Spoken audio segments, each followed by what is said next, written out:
Oke, kita mulai ya. Assalamualaikum warahmatullahi wabarakatuh. Salam sejahtera buat teman-teman semua. Selamat datang di webinar kita, webinar bersama Pelataran Sastra Kalibungu. Untuk kali ini kita ngobrol, diskusi bareng bersama Mas Sigit Susanto. Beliau adalah penggagas komunitas Lereng Medini. Penggagas komunitas Lereng Medini yang ada di Boja. Dan eventnya keren-keren. Lereng Medini itu salut. Sampai mendatangkan sastrawan-sastrawan nasional. Bismillah.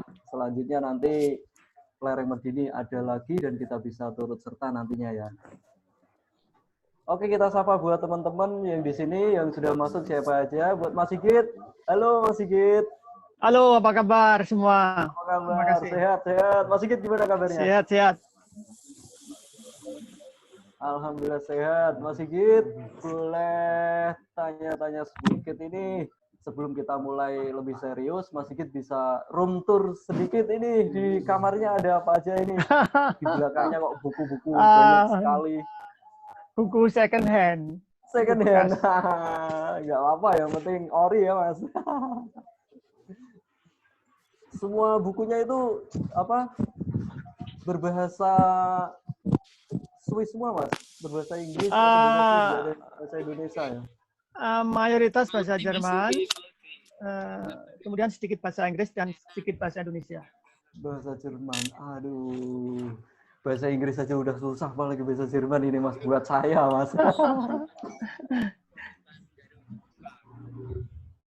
Dari teman-teman yang sudah masuk, selamat datang buat Kak Dani, Mbak Uli Nihayah, Kak Jurita, Mbak Trimujiastuti, Kak Bara Lukmana, Kak Sofian, ada lagi Kak Kanya.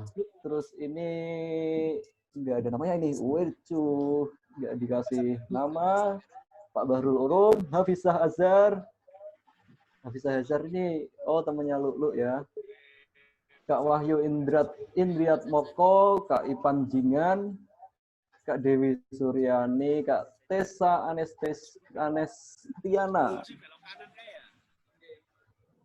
Ada Kak Fajarwati, ini dari Papua. Oh, selamat datang Kakak. Boleh di-unmute, ngobrol sedikit ini teman yang dari Papua, Kak Fajarwati. Halo, ya, Kak Fajarwati. Ini posisi di Papua nih, Kak? Iya, betul, dari Papua. Aduh, gak bisa lihat fotonya ini. Papua, Mas. Itu Papua, gitu. Iya, tapi orang Jawa, Mas. Iya, dari mana, Pak? Radio? Orang Jawa. Orang Jawa. Besar di Papua. Posisi di Papua. Papuanya mana, Mbak? Di Jayapura. Jayapura, istimewa. Saya pernah di Nabire, Mbak. Oh iya. Oh, itu tempat masa kecil saya.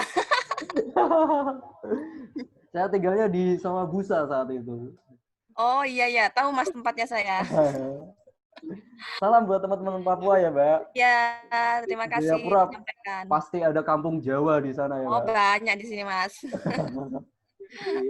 Sedang musim apa ini, Mbak, di Papua, Mbak? Musim apa ya? Musim galau, Mas. Belum musim hujan, jangan galau dulu, Mbak. Galaunya musim hujan aja ya. Di sini malah nggak hujan-hujan, Mas. Gerimisnya aja takut. Proses tol udah lancar ya, saya lihat di YouTube. Ya, alhamdulillah. Sudah mulai aktivitas. Untuk komunitas sastra di Papua, banyak juga, Mbak? Saya kurang begitu mengikuti ya kalau di Papua. Ya. Mungkin sebenarnya banyak juga dari saya saja yang tidak terlalu aktif. Oh iya. Oke, terima kasih Kak Fajar. Saya coba menyapa yang lain dulu ya.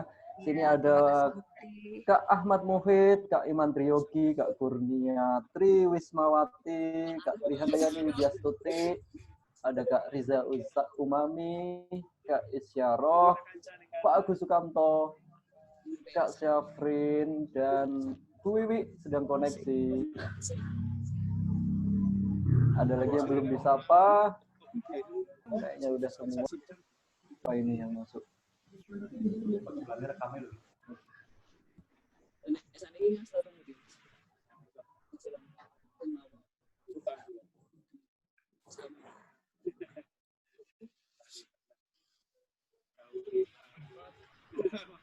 Oke, kita lanjut sama Mas Sigit Susanto.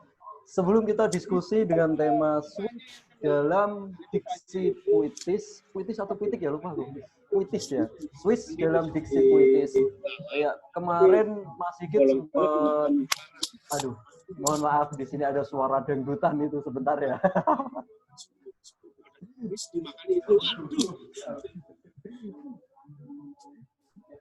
Oh ya, lanjut. Oh ya, kemarin Mas Sigit sempat mengirim puisi. Beliau puisi secara langsung, tanpa teks. Beliau mengirimkan ke kami dengan background kemarin Sungai Kristal ya Mas Sigit. Ada sungai yang ada di Swiss, selalu Mas Sigit membacakan puisi. Bisa dicek nantinya di YouTube kami, namanya YouTube-nya Kendal TV. Nanti dicek aja yang punyanya Mas Sigit itu ya. Jempil ke akun YouTube nggak apa-apa ya. Mas Sigit, apa kabar? Ini boleh kita tanya-tanya sedikit sama Mas Sigit. Kira-kira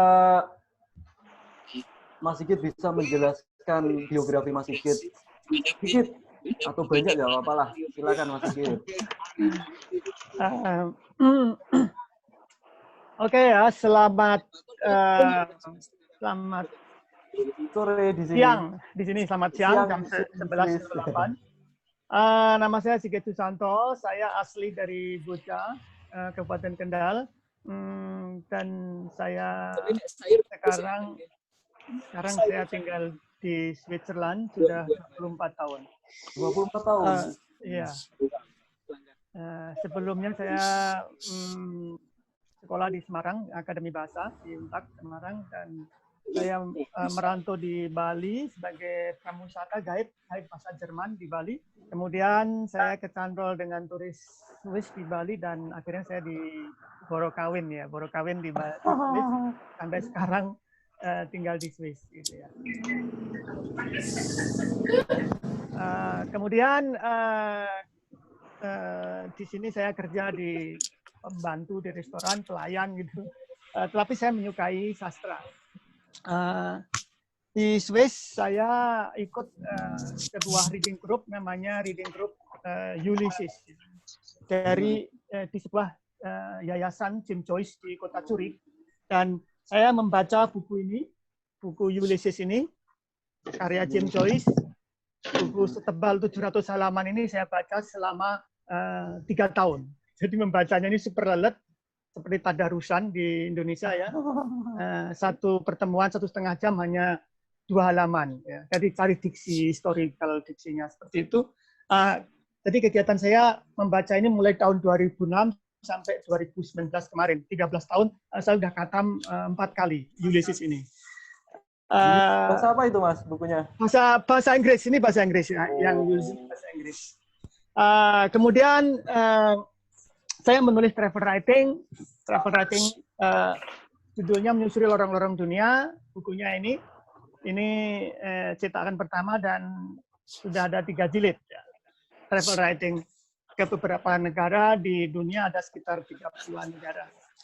Kemudian saya selain menyukai Jim Joyce, karya Jim Joyce, Ulysses terutama saya juga menerjemahkan, saya suka dengan karya Franz Kafka, sehingga saya menerjemahkan karya Franz Kafka. Ini judulnya Proses, ini diterbitkan oleh Gramedia dan ini diterbitkan oleh Surat untuk Ayah, diterbitkan penerbit Kakak Tua di Yogyakarta. Jadi saya sudah menerjemahkan 4 karya Franz Kafka dan travel writing. Sebab itu saya menyukai teks Jermannya Franz Kafka dan teks Inggrisnya Jim Joyce. Itu dulu ya. Dari Kendal sendiri, bukan Kendal ya, di Indonesia sendiri sepertinya ada grup yang tadi Mas Franz Kafka. Saya juga masuk ke situ sih Mas, sering sharing tentang biografi beliau, buku-buku beliau. Itu sepertinya teman-teman semisal ingin masuk ke grup Franz Kafka, boleh itu diklik aja namanya apa lupa aku, pasti ada iklan sastranya. Oh, di Facebook gitu ya Mas ya? Kalau nggak Ya, salah di ya. Facebook Mas. Ya, saya dan teman-teman membuat grup di Facebook, judulnya membaca karya Franz Kafka. Adminnya masih gitu nih ya, baru tahu. Hah? Baru tahu kalau adminnya masih gitu. Ya, saya sebagai salah satu. Yang buat bukan saya, temanku. Oh iya, buat teman-teman kira-kira yang bocor suaranya boleh di-unmute dulu yang sebelum ingin ngobrol di sini biar tidak bocor ya. Ya, kita bisa lebih jelas mendengarkan nanti diskusi sama Mas Sigit ya. Terima kasih sebelumnya. Oh ya, kita masuk sekarang untuk proses sastra di Swiss itu kira-kira perkembangannya gimana ya Mas Sigit? Apakah seramai di Indonesia juga atau Indonesia malah lebih kalah dari Swiss, Mas? Jadi membaca sebuah bagian dari tradisi masyarakat di Barat ya.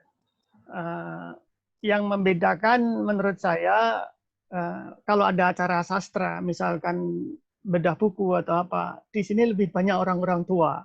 Di Indonesia lebih banyak orang-orang muda. Tapi orang-orang muda di Indonesia itu nanti juga akan tua seperti di Swiss juga. Ya pasti nantinya akan tua. Untuk dari animonya sendiri, Mas, perlu digerakkan atau teman-teman sendiri yang hadir saat di Swiss itu, Mas, untuk kegiatan? Jadi kalau di Swiss ini anak-anak muda lebih tertarik ke musik ya. Kalau ada konser itu ya ratusan orang datang. Jadi kalau ada diskusi buku di perpustakaan atau di toko buku itu hanya beberapa gelintir gitu ya. Tetapi mereka sudah di backup oleh pelajaran sastra di SMA-nya gitu ya. Misalkan satu contoh kecil saja ya. Ini novel, ini puisi karya Goethe, Wolfgang Goethe, judulnya Faust ya. Dan diterjemahkan dalam bahasa Indonesia oleh Agam Wisnu. Bahasa Indonesianya apa itu, Mas? Ini nama tokoh. Oh, nama tokoh Faust ya. Jadi buku ini sangat sulit sekali ya, ditulis oleh Goethe selama 65 tahun. Wow. 65 tahun, jadi sepanjang hidupnya nulis ini. Dan itu dipelajari di SMA sini gitu. Ini buku pelajaran SMA istri saya. Jadi ketika aku buka loh, itu ada tulisan nama istriku. Tak tanyakan, ya memang pelajaranku. Jadi artinya pelajaran sastra itu di SMA di SLTA itu sudah masuk. Sudah bahas itu ya, Mas. Untuk apa, Mas? Untuk kita membahas-bahas. Oh ya, silakan sambil minum, Mas. Itu ada labelnya apa itu, Mas? Nggak dijual di Indonesia. Untuk bahas-bahas sastra, kira-kira kan kalau di Kendal sendiri atau di Indonesia kebanyakan kan kita sambil diskusi kebanyakan di tempat-tempat ngopi atau tempat-tempat yang sudah ada gedungnya. Kalau di Swiss sendiri, misal ingin bahas tentang sastra, perkumpulannya itu tempatnya ada perbedaannya nggak, Mas, sama Indonesia? Yang paling utama itu di toko buku dan di perpustakaan itu ada secara reguler ya. Jadi ada seperti calendar of event itu tanggal ini ada ini, terus kan sana ada gedung, ada ruangan-ruangan untuk pentas teater dan sebagainya, itu juga dipakai untuk diskusi buku. Terus apalagi ya, kalau di kafe saya tidak pernah melihatnya kalau di kafe. Kalau di kebanyakan toko buku, tapi di TV, nah ini di TV ini tiap minggu ada diskusi sastra.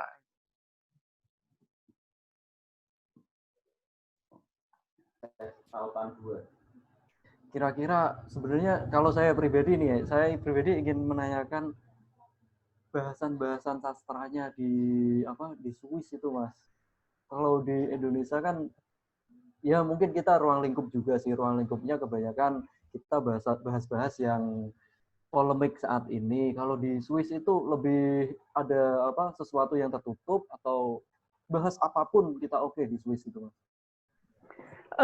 Jadi begini, kalau kita membicarakan sastra di Swiss yang saya ikuti di TV ya, namanya Literatur Club itu karya seluruh dunia yang diterjemahkan ke dalam bahasa Jerman dan dijual di toko buku itu didiskusikan gitu ya. Jadi seperti 10 best book gitu ya. Itu buku yang 10 besar yang terbaik, 10 buku yang terbaik di toko buku itu misalkan itu dibicarakan juga di TV gitu.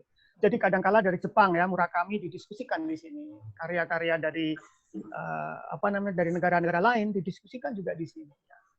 Tetapi yang masuk dalam list diskusi itu buku-buku yang betul-betul memang serius gitu ya. Misalkan Paulo Coelho ya, misalkan bukunya Paulo Coelho dari Brasil itu nggak pernah jadi diskusi buku masuk tuh nggak pernah itu. Murakami itu ya termasuk didiskusikan, tapi Paulo Coelho itu udah tidak termasuk. Murakami kalau di Indonesia titelnya kan Norwegian Wood, kalau di Swiss ganti titel atau enggak, Mas? Yang judul itu aku nggak tahu ya. Tapi yang saya tahu adalah Kafka on the Beach ya, itu di dalam bahasa Jerman Kafka am Strand.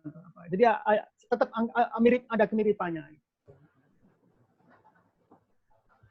Oke, Mas Sigit, sebelum kita ngobrol lebih lanjut lagi karena ini durasi waktunya kita perlu saving dulu.